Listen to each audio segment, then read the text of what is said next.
It is Tuesday and it's noon, so that means it's time for Level Up Live. Okay, wait, there. Now we're live. Okay, hi. Hi, it's Kathy. It is the weekly Level Up Live show. I'm so glad so many people wrote to us about how great Rocio's Level Up Live was last week, where she talked, I think she talked about I can't remember if she talked about email or what she talked about. Anyway, y'all loved it. So I'm hoping that I will be as popular this week. I've been seeing a ton of like really this happens, I'm going to say in our group 2 or 3 times a week, we get posts that are about different versions of the same question. And that question is how to deal with reviewer comments or reviewer feedback. So, what to do when you get that review back? How do you, for lack of a better word, deal with it, right? Because it's not always wonderful. So, if you're joining me live, go ahead and tell me in the comments where you're joining from. If you're watching the replay, drop me a hashtag team replay in the comments so I can see who was here listening. And I'm going to start with talking about like an actual, like my process that we teach people inside of my programs for how to deal with reviewer feedback. So when you get reviewer feedback, you do not need to read it on the same day that you get it. And you do not need to take any action towards responding to it on that same day that you get the feedback. So a lot of times what happens is, we get reviewer feedback and it's like a punch in the face. It's like, woof, it's confusing. There's negative stuff. If you read through the comments from the reviewers, a lot of times all you actually take into your brain are the negative comments. And so what you want to do, the first step here, and I'm going to give you I'm going to give you 2 steps. Maybe 3. Let's see. The first step is to not react right away. So here are methods for doing that. You see in your inbox that you've received reviewer feedback. You have permission, and I would recommend that you wait until you are in as good as possible kind of mental state for you to open that feedback and read it. So a lot of us are like, oh my gosh, we got feedback, and we're like desperate to read it. But if you're like about to get on Zoom with your class of 90 people and give a lecture, it's not the moment. If you've been having kind of a bad day, you didn't get good sleep, all the thousands of things that could make us feel a little down, you absolutely have permission to like put on your calendar, like on a specific time of day tomorrow, when you are going to actually read the feedback. Okay, so that's the first thing. The first step is you don't need to like see the feedback right away. You can kind of mentally prepare yourself. And the way that I would mentally prepare myself would be like, make sure you have a little time to process, that you don't read the feedback and then have to go run and do something. Just remind yourself that whether you got good feedback or not, it doesn't mean that you're a good person or a bad person.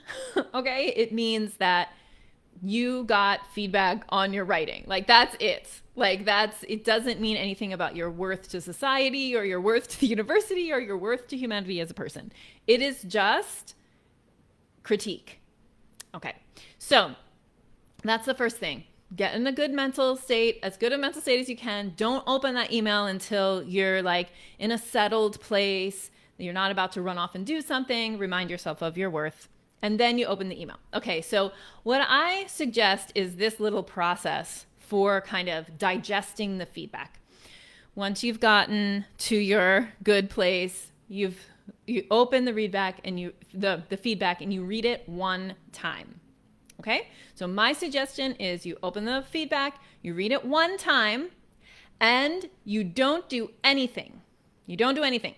Okay, you read it one time, and then you wait 24 to 48 hours in order to take action on that feedback. And that's because it is very natural to read something and feel emotional about it. And we are emotional beings, and that's good. But sometimes that emotion can make us make decisions or put us in a place that isn't helpful.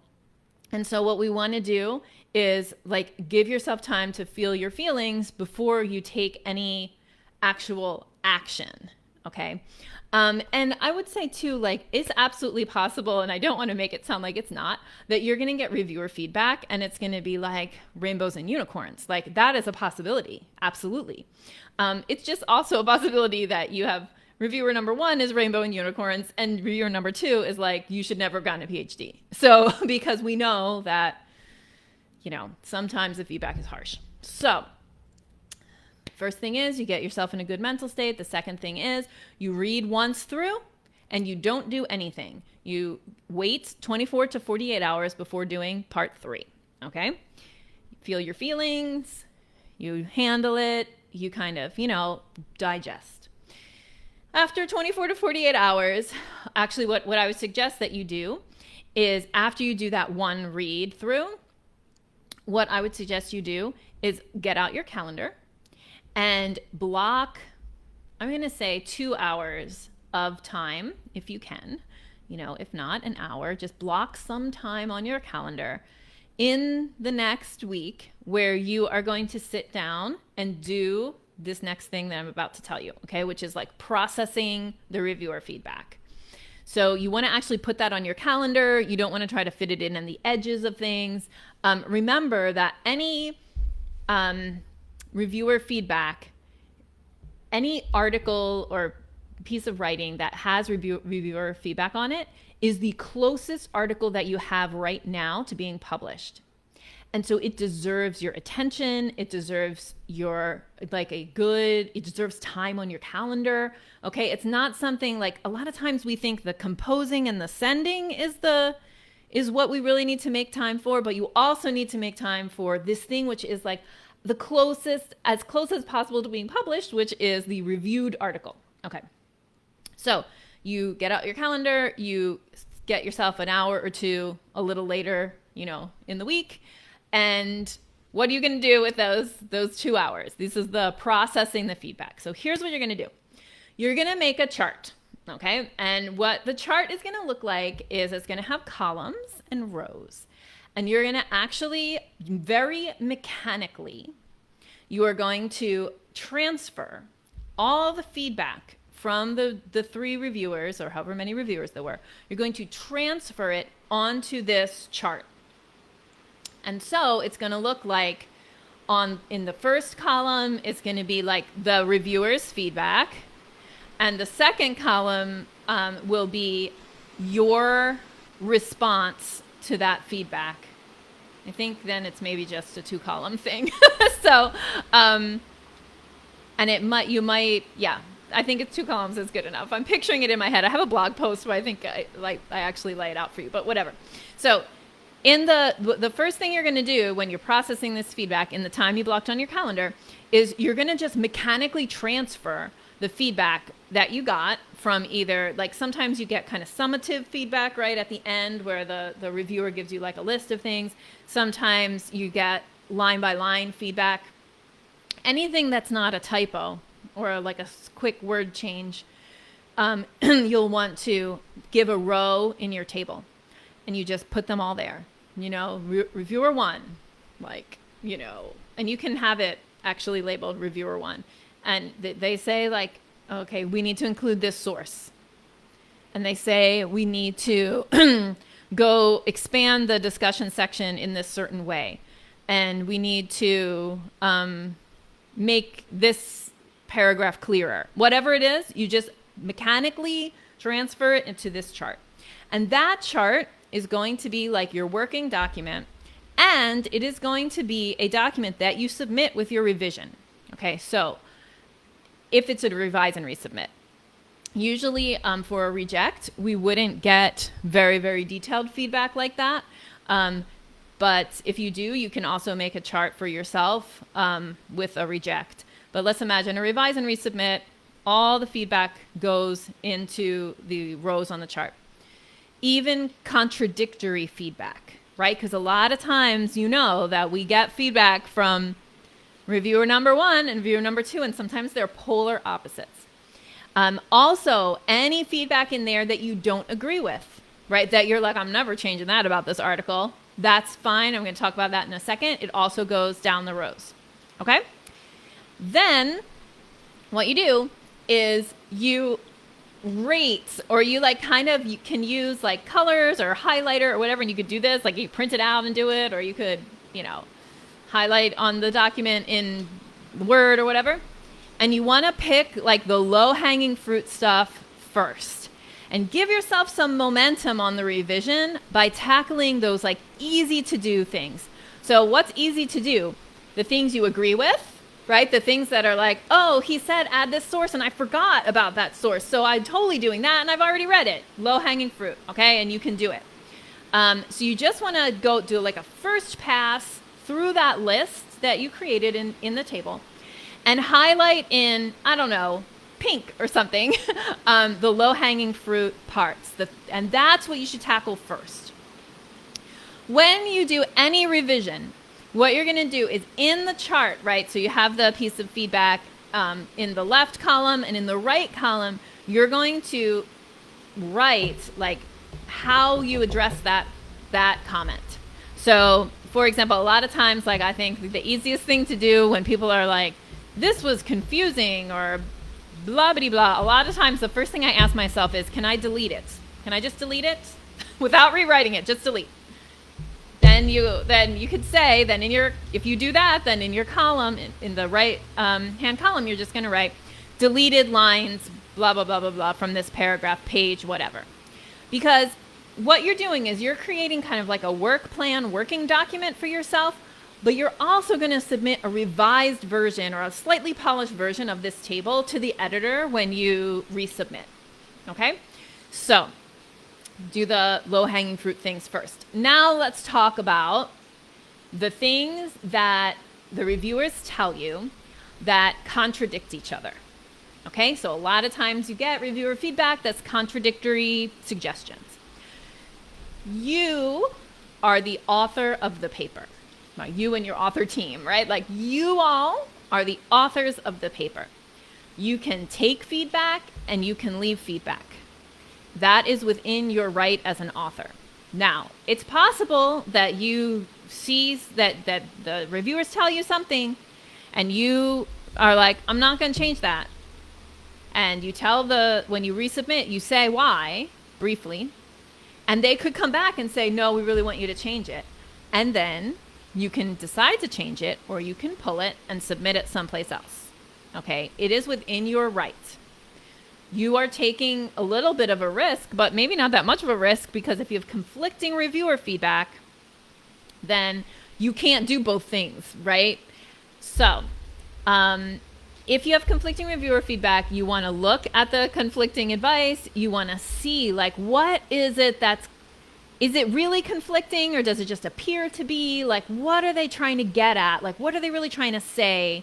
And can I address that? And then in the column, you want to write like how you address the thing. Oh, I added a section, or I deleted a section, or I included 3 new paragraphs in the lit review that review this other body of literature, or whatever.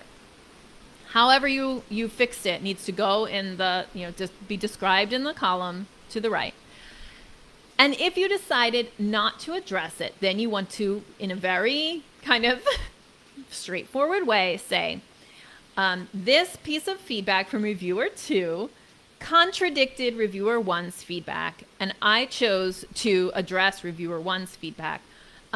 So I did not address this.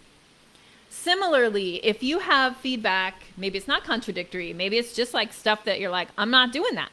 I'm not doing it. The person is missing the point if they think I should do that. Just want to don't say that, but say very, very clearly, I disagree with this feedback for this reason and have chosen not to make changes in the document for this reason. 2 sentences, that's it. So what you end up with as you're going through your review process, and again, my advice to you is do the easy things first, and then go back and address the controversial things or the contradictory things, the things that are going to take longer time. Do those. And again, not all during the first 2-hour session. The first 2-hour session is just like listing the things, the reviewer feedback out, and hitting a couple of the low-hanging fruit things, not anything more than that. The rest, you're going to have to project plan it just like you project plan all of your writing. So that's my 3-step process for how to deal. See, there were 3. How to deal with reviewer feedback. First, make sure you're in a good state and you have a little bit of time to, open that email and read and, and get the feedback, receive the feedback. Second, do not take any action on the feedback. Just read it one time and put a date on your calendar or a block of time on your calendar for when you're going to begin to address the feedback, and give yourself a little wait time. Okay, give yourself 24, 48 hours at least. Step 3 is to make your chart. And you just go very systematically. The left-hand column of the chart, there's a row for each thing that the reviewers asked you to say. And on the right-hand column of the chart, there's how you addressed it. Going a little further, you can highlight the low-hanging fruit things, address some of them first, and then get to the harder things. And so now I'll just finish this Level Up Live with a little bit of kind of advice and a pep talk. Okay? So my advice to you is that just remember that you are the author. So a lot of times the posts that people put in this group are like, what do I do about contradictory feedback? What do I do if I don't want to change this thing? You don't have to change it. You don't have to change it. You can decide how you respond to that feedback. And then also know that you might decide not to respond to that feedback. You might get, additional feedback that, when you resubmit, the editor might come back or the reviewers might come back and say, no, we want you to change this thing. And you are within your right to, at that point, change it or go back and, and decide to pull the article and send it somewhere else.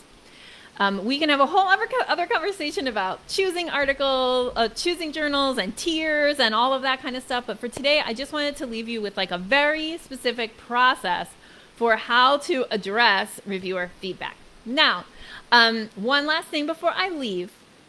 On Thursday afternoon, I am doing a client-only fall writing planning workshop.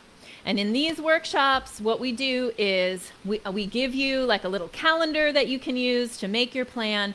And I walk you in an hour through a planning process that makes that you leave the workshop with a realistic plan for your fall writing, which is going to be hard in 2020. And that's one of the main things we're going to be talking about as we create that fall writing plan in the workshop.